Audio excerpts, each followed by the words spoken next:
오늘 같이 나누실 말씀은 사도행전 2장 14절부터 36절까지 말씀입니다. 사도행전 2장 14절부터 36절까지 말씀입니다. 교독은 14절부터 21절까지 하겠습니다. 사도행전 2장 14절부터 21절까지 교독하겠습니다. 제가 먼저 읽겠습니다. 베드로가 11 사도와 함께 서서 소리를 높여 이르되 유대인들과 예루살렘에 사는 모든 사람들아, 이 일을 너희로 알게 할 것이니 내 말에 귀를 기울이라. 때가 제3신이 너희 생각과 같이 이 사람들이 취한 것이 아니라 이는 곧 선지자 요엘을 통하여 말씀하신 것이니 일러스되 하나님이 말씀하시기를 말세에 내가 내 영을 모든 육체에 부어주리니 너희의 자녀들은 예언할 것이요 너희의 젊은이들은 환상을 보고 너희의 늙은이들은 꿈을 꾸리라. 그때 내가 내 영을 내 남종과 여종들에게 부어주리니 그들이 예언할 것이요 또 내가 위로 하늘에서는 기사를 아래로 땅에서는 징조를 베풀리니 곧 피와 불과 연기로다. 주의 크고 영화로운 날이 이르기 전에 해가 변하여 어두워지고 달이 변하여 피가 되리라. 누구든지 주의 이름을 부르는 자는 구원을 받으리라 하였느니라. 아멘. 오늘은 사도행전 2장 14절부터 36절 본문을 통해 우리가 다 이 일의 증인이로다 하는 제목으로 첫 번째 시간 같이 은혜를 받겠습니다. 여기에 보이는 베드로의 설교는 사도행전 2장 14절부터 그리고 뒤에 넘어가시면 40절까지가 베드로의 설교의 내용입니다. 이 베드로의 설교의 내용에서 중요한 것은 그가 예수 그리스도에 대해서 증거하고 있다는 것인데, 그것을 증거하기 위해서 바로 요엘서가 예언했던 그 예언으로 시작하고 있다는 것입니다. 지난 시간에 우리가 보았잖아요. 성령님이 강림하시는 것은 단순히 일회적인 그런 사건으로 끝나는 것이 아니라 이것은 먼저 이사야서 32장 15절에서 위로부터 성령님이 임하실 것이다 예언이 되었었고, 그리고 우리가 잘 아는 에스겔서 36장 26절에도 우리의 그 굳은 마음, 완고한 마음을 깨뜨리고 우리에게 부드러운 마음을 부어 주실 것이다. 그것이 예언이 됐잖아요. 그런데 요엘서도 이렇게 나오는데 왜 베드로가 이사야서도 있고 그리고 또 에스겔서도 있는데 이 요엘서를 인용했을까? 그 이유는 간단합니다. 구약에 나오는 그 성경 속에서 이렇게 성령 강림을 명확하고 구체적으로 자세하게 예언하고 있는 말씀 여기밖에 없기 때문입니다. 그래서 이 요엘서에 이 놀라운 성령 강림의 말씀을 인용하고 있는 것입니다. 그렇다면 다시 한번 우리가 생각해야 할 것은 이렇게 인용된 이 말씀, 그래서 우리가 요엘서 2장에 보면 특별히 그 말씀은 28절, 29절에 있다 그랬지요. 그래서 우리가 요엘서를 한번 펼쳐보면 요엘서 2장 28절부터 31절까지, 32절까지 이 말씀을 그대로 21절에 사도행전 2장 14절부터 21절까지 그대로 인용하고 있는데 요엘서를 한번 펼쳐보면 여기에는 놀랍도록 성령 시대가 시작이 된다는 것을 말씀하시고, 그리고 그 성령 시대의 특징이 무엇인가, 그리고 성령 시대의 마지막이 어떠한가 하는 놀라운 말씀이 여기에 나타나고 있다는 것입니다. 요엘서 2장을 보시면 그럼 성령 시대의 시작은 어떻게 시작이 되는가 거기에 보세요. 성령 시대의 시작은 바로 28절에 그 후에 내가 내 영을 만민에게 부어주리라. 성령 시대의 시작이 이렇게 시작이 된다는 겁니다. 만민이라는 것은 인종이나 남녀노소나 혹은 여러 가지 차별이 없는 모든 사람, 이방인이나 유대인이나 모든 사람에게 위로부터 성령이 부어진다는 놀라운 말씀이 바로 성령시대의 시작을 알고 있는 것입니다. 그렇다면 성령시대의 특징이 어떠한가? 그것도 또 본문에 나오잖아요. 자녀들은 무엇을 할 것이고 예언을 한다는 것입니다. 우리의 자녀들이 예언을 한다는 것입니다. 그리고 청년들은 환상을 본다는 겁니다. 우리의 아비들, 늙은이들은 꿈을 꾼다는 것입니다. 생각해 보세요. 나이가 들어서 노인이라고 우리가 일컫는 그분들은 무슨 꿈이 있겠습니까? 그냥 단순한 생각이 병 없이 그냥 오래 살고 좋은 것 먹고 그냥 이렇게 편하게 살았으면 좋겠다. 이 꿈입니까? 아닙니다. 아닙니다. 그런데 그 노인들에게 하나님은 이 요엘서의 예언을 통해서 꿈을 꾸게 하겠다는 겁니다. 우리가 생각할 때 꿈은 젊은이들이나 꾸잖아요. 이상이라는 것은 젊을 때 가지는 것입니다. 그런데 이 놀라운 성령시대의 특징을 말씀하는 겁니다. 거기에 성령시대의 마지막에 대해서도 말씀합니다. 그 본문의 말씀 보니까 31절에 여호와의 크고 두려운 날이 이를 것이다. 그런데 여기에 이 사도행전 2장 20절에는 주의 크고 영화로운 날이 이를 것이다. 그러면 주의 크고 두려운 날이나 주의 크고 영화로운 날이나 그 의미가 무엇이냐 하는 것입니다. 이건 대단히 중요한 것인데 하나님의 심판이 임할 것이다. 이 요엘서는요, 우리가 잘 아는 요엘서 1장에는 바로 메뚜기 재앙이 그냥 이렇게 자연재해로 어쩌다 보니까 메뚜기가 먹을 양식이 없어서 인간 사회를 급습한다. 뭐 이런 자연의 이러한 어떤 잘못된 돌연변이적인 행동이 아니라 이 요엘서 1장을 보면 이 자연재해가 하나님의 섭리 속에서 이루어진 것이다.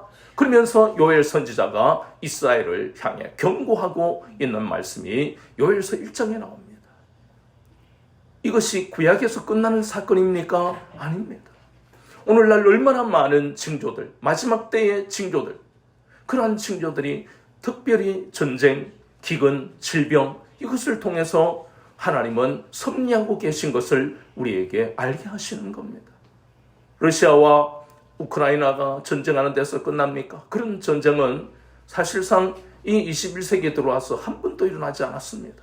거기다가 이스라엘과 하마스, 또 배후에 헤즈볼라, 그것은 또 레바논, 그 배후에는 또 이란이 있고 그 더 깊은 배후에는 러시아가 또 있는, 거기다가 대만과 중국이 언제 전쟁을 일으켜도 이상하지 않을, 우리는 또 어떻습니까? 남과 북이 갈려서 있지만 언제라도 김정은 정권이 미사일을 쏘고 방사포를 쏘면 서울을 불바다로 만들겠다는 그런 현실이 일어나지 말라는 법이 어디 있습니까? 이 모든 끔찍한 일들에 대해서 어느 예언자가 말하는 것도 아니고 실제 우리 눈으로 귀로 듣고 있는 현실 아닙니까? 그래서 많은 사람들은 그런 전쟁의 공포를, 그리고 코로나를 통해서 질병의 공포를 다 생각을 합니다. 안 느끼는 사람이 없습니다. 두려워하고 공포스러워하고 있습니다. 그런데 그 모든 것이 어떻게 일어난 것이라고요? 하나님의 섭리라는 것입니다. 어떻게 땅 따먹기 하기 위해서 일어난 일이 아니라는 겁니다. 그 하나님의 섭리를 왜 우리에게 요엘서를 통해 우리 현실에 나타내 하시는 겁니까? 북한이 방사포를 쏘고 미사일을 쏘면 이제는 서울만 불바다가 되는 것이 아니라 모든 한반도에 모두가 미사일에 그런 사정거리에 있어요. 그럼 여러분 생각해 보십시오. 여러분의 현실에 꿈을 가지고 가정을 일구고 또 많은 생각들이 있는데 그 모든 것들이요 한순간에 잿더미가 되어버릴 수 있다는 것입니다. 이걸 우리는 두렵게 생각하면서 거기서 끝나는 것이 아니라 하나님이 전쟁과 기근과 질병들을 통해서 우리를 부르시는 겁니다. 예수님을 믿고 있는 사람들은 스스로 자신을 돌아보아 근신해야 되고 자기의 신앙을 돌아봐야 되고, 믿지 않는 사람들은 이 모든 것이 하나님의 섭리인 것을 받아들여야 됩니다. 이것이 바로 본문에서 말씀하는 주의 크고 두려운 날이다. 그것이 바로 하나님의 심판을 의미합니다. 그러니까 요엘 선지자는 성령님이 강림하실 것만 예언하신 것이 아니고 하나님의 심판까지도 예언하고 있다는 것입니다. 주의 크고 두려운 날 하나님의 심판은 믿는 우리에게는 심판이 아닙니다. 예수 그리스도를 믿는 사람은 심판을 받지 않습니다. 하나님의 정죄를 받지 않습니다. 그러면 이 하나님의 심판의 의미는 뭐냐? 우리에게는, 믿지 않는 사람은 심판이지만 우리에게는 예수 그리스도의 재림을 의미하는 것입니다. 주님이 다시 오신다는 겁니다. 환난과 핍박 속에 있는 그리스도인들을, 세상의 염려와 걱정 속에 고통받는 그리스도인들, 물질의 유혹 앞에서 힘이 없어 고통받는 그 하나님의 자녀 그리스도인들을 위로하시고 영원한 생명을 누릴, 눈물도 고통도 질병도 없는 곳으로 인도해 주시려고 주님이 재림하신다는 겁니다. 그것이 요엘서를 통해서 다시 한번 이 베드로의 설교에서 나타난 것입니다. 여기에서 어째서 우리가 생각을 해야 될 것은, 어째서 베드로가 이렇게 갑자기 사람이 똑똑해졌느냐 하는 겁니다. 이 베드로는요, 영적으로도 수준이 낮고 또 지식적으로도 기본적인 우리로 말하면 초등학교 수준밖에 안 된 사람이었는데, 갑자기 이렇게 오늘 보고 있는 이 예루살렘에 모여있는 수십만 명 앞에서 담대하게 증거하고 있는 사람이 어떻게 이렇게 돌변할 수 있습니까? 우리 옛말에 그 말이 있잖아요. 남편이 애를 먹이고 누군가가 애를 먹이면, 아유 참 저 인간 때문에 내가 열이 뻗쳐서 제명대로 못 죽을 거야. 근데 갑자기 그 사람이 변해버리면, 특히 남편이 변하면 저게 죽을 때가 다 된다. 이게 사실은요, 웃자고 하는 소리가 아니고 이것이 참 끔찍한 말이에요. 사실은 예수 그리스도 안에 있는 우리는 절대로 쓰지 마세요. 이건 저주입니다. 아내가 남편을 저주하고 가족을 저주하는 말이 이것입니다. 죽을 때가 다 됐다니요. 생명을 주신 하나님이 그 죽을 때도 하나님이 결정하시는데, 사람이 돌변하면 세상 사람들은 이런 말을 합니다. 그런데 우리는 베드로가 이렇게 변하는 것이 모두가 성령 강림을 통해서 그의 삶의 자세, 말과 행동이 담대해지고 고난 앞에서도 주 예수 그리스도를 인해서 기뻐하고 지속적으로 하나님을 찬양하는 이 놀라운 변화가 자신의 노력으로 된 것이 아니잖아요. 베드로가 어떻게 주님의 공생애 때 주님을 따라다니는지 우리는 알잖아요. 그래서 우리가 알아야 할 것은, 아 그렇구나, 지금 베드로는 증인의 역할을 하고 있구나. 먼저는 성령 강림의 증인으로서 성령 강림 받고 난 다음, 성령을 받고 난 다음에 결과를 많은 사람에게 증거를 나타내고 있는 거예요. 첫 번째가 바로 베드로와 120명의 주의 제자들이 성령 강림의 증인으로서 나타내고 있는 가장 중요한 첫 번째는 말과 행동이 담대해졌다는 겁니다. 특별히 우리는 베드로에 집중을 하면, 베드로는 여기에 나오는 2장 14절에서 모든 사람 앞에, 수십만 명 앞에 서서 담대하게 지금 말하고 있잖아요. 특히 36절도 보면, 그런즉 이스라엘 온 집은 확실히 알지니 너희가 십자가에 못 박은 이 예수를 하나님이 주와 그리스도가 되게 하셨느니라. 이게 왜 담대하냐 하면, 주와 그리스도라 했을 때 주라는 것은요, 아도나이, 즉 하나님을 감히 부를 수 없기 때문에 아도나이 혹은 주라고 하는 겁니다. 예수님이 하나님이시라고 담대하게 선포하고 있는 것입니다. 구세주는 우리를 구원하시기 위해 이 땅에 오신 메시아라고 선포하고 있는 겁니다. 거기에 모이는 사람들은요, 그리스도인이 별로 없어요. 거의 대부분이 유대교를 믿는 유대인들이에요. 그러니 여기에 대해서 얼마나 겁이 나겠어요. 이게 두려워서 예루살렘으로 돌아오기가 힘들었잖아요. 이 제자들이 도망갔던 제자들입니다. 이게 바로 성령을 받은 가장 큰 이유입니다. 베드로는 여기서 끝나는 게 아니에요. 우리가 아는 대로 사도행전 3장 6절과 7절을 보면, 안전뱅이, 미문에서 안전뱅이로 동냥하는 거지를 향해서 내가 나사렛 예수의 이름으로 명하노니 일어나 걸어라.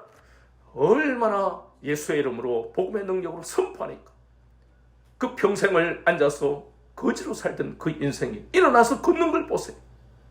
거기다가 사도행전 4장 8절에서 12절까지 말씀을 보면, 예상한 대로 주의 제자들을 핍박하기 위해서 모여있던 그 관원들과 그리고 장로들과 사두개인 그리고 대제사장, 장로들, 제사장들, 그 사람들 앞에서도 담대하게 베드로가 예수님이 누구신가를 증거하고 증언하는 놀라운 역사들이 나옵니다. 그리고 두 번째, 성령 강림의 증인으로서 증거하는 것이, 또 그것이 바로 날마다 그 마음속에 기쁨이 넘친다는 겁니다. 사도행전 5장 41절에 보니까 제자들이 베드로뿐만 아니라 핍박을 받고 있는 그 자리에서도 내가 주 예수 그리스도를 위하여 능력을 받는 이 일에 내가 쓰임을 받는다는 것, 너무너무 영광입니다. 그렇게 고백하는 기쁨이 없이는요, 그런 고백이 나올 수 없습니다. 누가 있어서 자신을 욕하고 때리고, 그리고 너는 루저야, 너는 가난하잖아, 너는 능력이 없잖아, 학벌이 떨어지잖아, 이런 말을 들을 때 가만히 있는 사람이 어디 있습니까? 그런데 그들은 도리어 주님을 위해서 이렇게 핍박을 받고, 너희들은 거름덤 위에 앉아있어 이렇게 비난하고 비하하는데도 그것을 기쁨으로 받아들이는 거예요. 이것이 바로 주 예수 그리스도께 사로잡히고 성령님께 사로잡힌 사람의 특징이 바로 이것이라는 겁니다. 거기다가 성령님과 깊은 교제를 통해 우리가 앞으로 보게 될, 또 우리가 읽어야 되는 내용이지만, 이렇게 42절부터 46절까지는 바로 성령님과 교제하고 또 성도들끼리 서로 깊은 교제를 나누며 떡을 떼는 그런 놀라운 역사가 바로 증거입니다. 또 하나는 또 하나님과 지속적으로 찬양하는, 하나님을 지속적으로 찬양하는 놀라운 역사들이 바로 성령 받은 사람들의 특징이라는 겁니다. 그래서 이렇게 증거하는 이 베드로, 그 중에도 36절에서 그 증거가 강하게 나타난 것이고, 이것이 바로 베드로 설교의 핵심이고 복음의 핵심이기도 합니다. 오늘 본문에 보이는 베드로의 설교는 23절, 24절에 그것이 구체적인 내용이 나타나고 있는데, 그것이 바로 베드로의 설교 속에서 우리가 볼 수 있는 22절부터 보면, 22절에서 보이는 것은 예수 그리스도에 대해서 22절, 23절, 24절에 증거하고 있다는 겁니다. 22절에서 증거하는 것은 예수님의 생애와 사역에 대해서 베드로가 증거하고 있습니다. 이렇게 성령 강림의 증인이 되었으니까 마땅히 예수님을 증거하는 것이 마땅하다고 생각하는, 그게 얼마나 담대합니까? 성령님이 기름 부어 지금 능력을 나타내시니까 예수님의 생애와 사역을 이 22절을 통해서, 예수님은 이 땅에 천국 복음을 전하러 오신 분입니다. 누가복음 4장 18절 19절, 주의 성령이 내게 임하시면 내가 가난한 자에게 복음을 증거하고 눌린 자를 자유하게 하고, 그리고 마귀에 사로잡힌 자에게 자유를 주기 위해서 예수님이 이 땅에 오신 것입니다. 여러분도 예수 그리스도를 믿기만 하면 자유한 삶을 살 수가 있습니다. 이것을 증거하기 위해 예수님이 이 땅에 오셨다고 여기에서 베드로가 설교하고 있는 내용입니다. 예수님이 어떤 분인가를 말씀하고 있지만, 그러나 우리가 알잖아요. 유대인들 대부분은 예수님을 받아들이지 않고 핍박했던 것을 우리는 기억합니다. 오늘날도 마찬가지로 예수님의 생애와 사역을 우리가 안다면 예수님이야말로 하나님이시기 때문에 내 인생의 구세주요 인도자이신 것을 고백하고 영접해야만 된다는 것입니다. 그리고 예수님을 영접하는 데서 끝나면 안 됩니다. 성화, 거룩한 삶을 예수님을 닮아가야만 된다는 것입니다. 예수님은 이 땅에 오셔서 하나님의 공의를 이루셨습니다. 3년 반 동안 공생애 동안에 항상 하나님의 뜻에 순종하는 삶을 사셨다는 겁니다.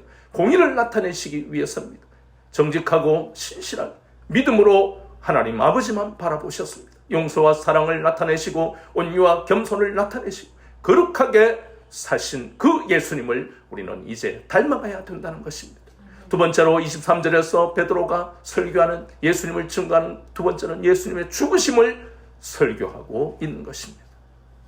그 예수님이 죽으신 것은 로마서 6장 10절을 통해 우리 죄에 대하여 죽으시기 위해 이 땅에 오셨다는 겁니다.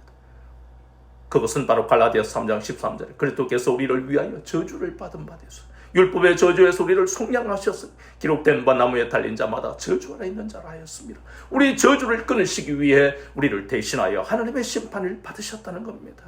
이 모든 것은 구약에 예언된 말씀입니다. 시편 22편이 바로 그 예수님의 죽으심을 예언하고 있고, 이사야서 53장 말씀이 3절부터 7절까지가 바로 예수님의 죽으심을 예언하고 있는 말씀입니다. 그 말씀, 그리고 우리가 잘 아는 또 고린도전서 15장 3절에도 예언된 말씀, 내가 받은 것은 먼저 너희에게 전하였으니 이는 성경대로 그리스도께서 우리 죄를 위하여 죽으시고, 성경대로라 그랬습니다. 그래서 그 죽으심을 증거하고, 세 번째, 여기에 보이는 사도행전 2장 24절에서는 예수 그리스도께서 사흘 만에 죄의 모든 권세를, 사망 권세, 마귀의 권세를 깨뜨리고 다시 살아나셨다, 부활하심을 증거하고 있는 것입니다.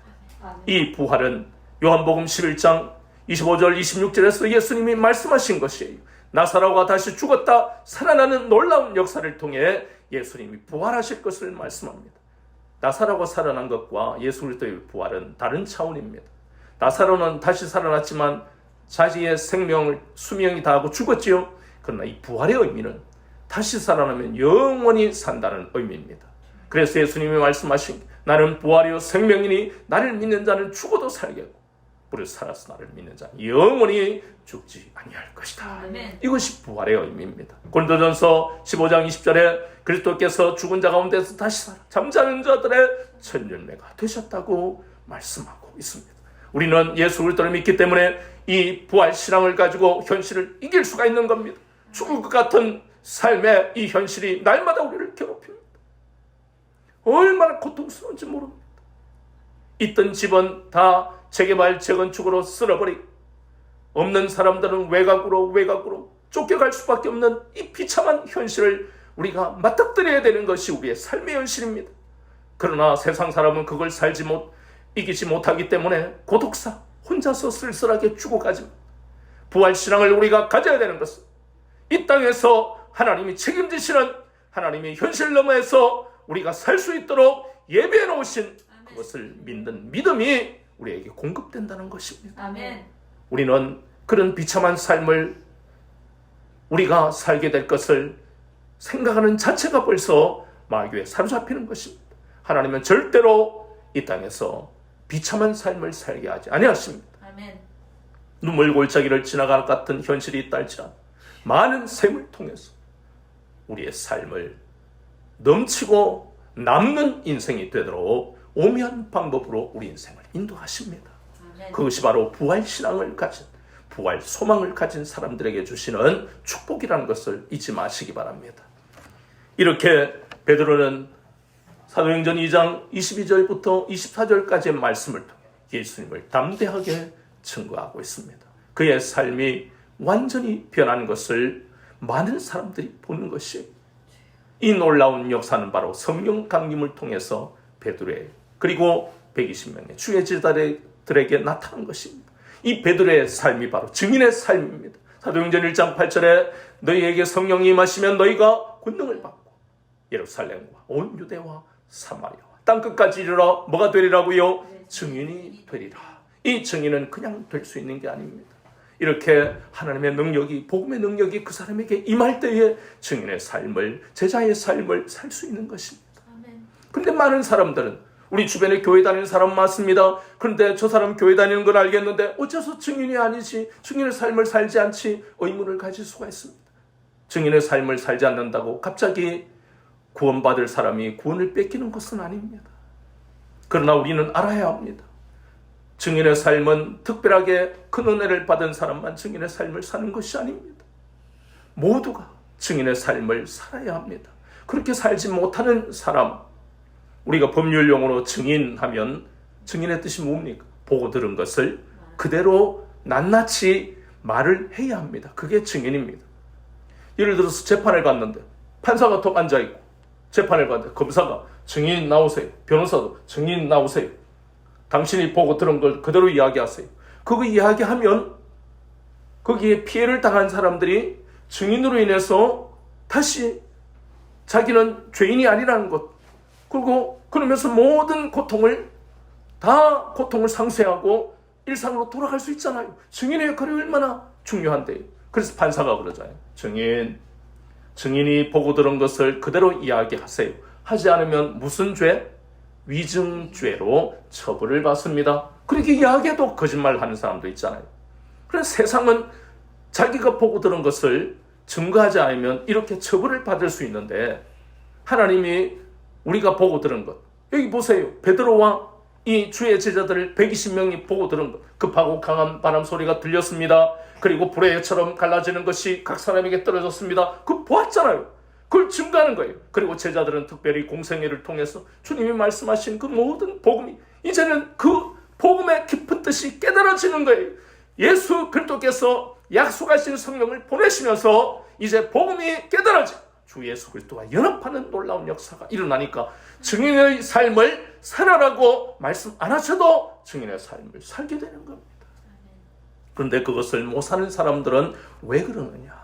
그들의 마음속에 구원의 기쁨과 감격이 사라져버렸기 때문입니다. 우리 주변에 많은 사람들이 증인의 삶을 살지 못하고 도리어 세상의 손가락질을 받는 이유는 그들의 마음속에 구원받은 그 놀라운 기쁨과 감격이 사라진 탓입니다.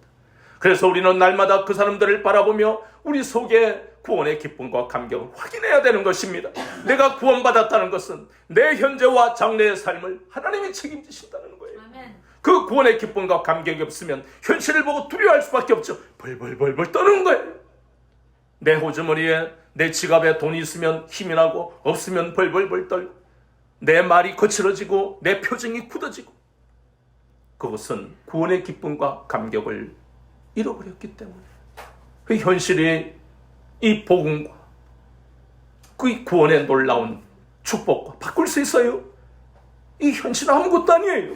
하나님이 역사하시면 하나님이 우리의 현실을 얼마든지 변화시킬 수 있다는 이야기예요. 아멘. 그래서 구원의 감격과 기쁨이 중요한 것입니다. 그 구원의 기쁨과 감격이 베드로와 제자들에게 충만했기 때문에 그 수십만 명이 이 설교가 끝나면 칼을 들고 덤빌지 몽둥이를 들고 덤빌지 기다리고 어떻게 될지 모르는 두려움이 그들에게 왜 없겠습니까? 형제, 친척, 가족, 가까운 사람들이 이제 너하고는 친구를 끊어. 유대교가 진짜 종교야. 그러면서 이제는 외롭게 될지도 모를 그런 상황이지만 담대하게 복음을 증거하고 베드로의 설교에 그 120명이 같이 기도로 후원하고 그것이 아멘이라고 이렇게 외칠 수 있는 단 한 가지 하나님이 나를 증인의 삶을 살게 하시는 이 은혜가 너무 감사하다. 그걸 비로소 구원의 기쁨과 감격을 깨닫게 된 사람들이 담대해졌다는 거예요. 그래서 증인의 삶을 자연스럽게 살게 된 것입니다. 그렇다면 구체적으로 우리가 증거해야 할 그 내용이 무엇입니까? 36절에 나오는 베드로의 이 36절의 이 설교가 복음의 가장 중요한 핵심이고 정수라는 것을 잊지 말아야 된다는 것입니다. 예수님이 누구시냐 하는 겁니다. 그것을 분명히 알아야만 됩니다. 예수님이 누구시냐 하는 걸 아는 것만큼 구원의 기쁨과 감격이 가장 우리에게 중요한 만큼 이 예수님이 누구신가를 아는가 하는 것은 구원의 기쁨과 감격과 똑같은 의미입니다. 구원의 감격과 기쁨과 감격을 잃어버린 사람은 예수님이 누구신가를 희미하게 믿지 못하는 그 상태에 있기 때문에 구원의 기쁨과 감격이 사라져버리는 것입니다.